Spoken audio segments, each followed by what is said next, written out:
Two groups of protesters demonstrated against Thailand's prime minister on Monday. Rice farmers swarmed her temporary offices while opposition protesters tried to shut the gates to her offices at the government house compound. CCTV's Martin Lowe joins us live from Bangkok with more.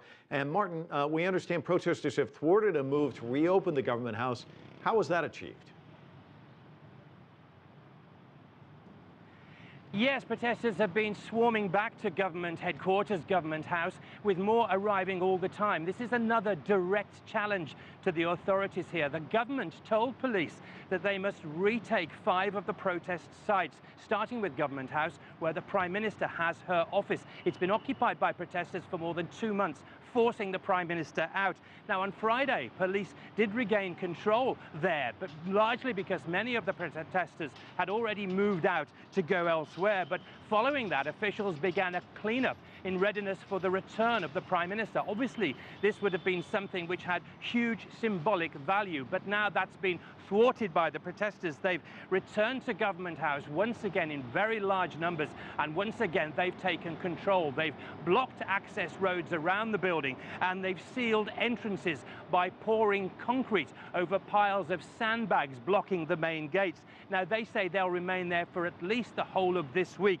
This means that the government side now faces the prospect of either sending in police with the use of force or once again looking powerless in the face of the protests. Martin, there was a rescue plan for rice farmers owed money by the government, but that seems to also have hit the rocks. Yeah, a plan from the bank which was providing the money. Now, what happened is this. The agriculture bank ran out of cash in its rice account to pay the farmers what they're owed.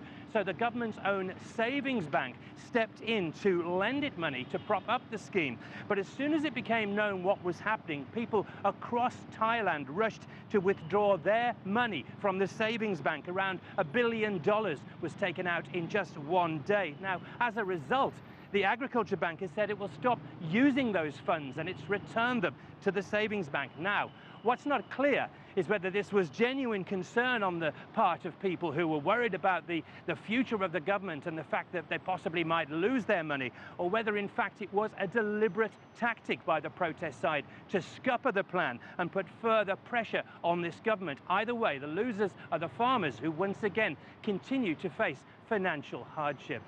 Martin Lowe, live for us in Bangkok. Thank you.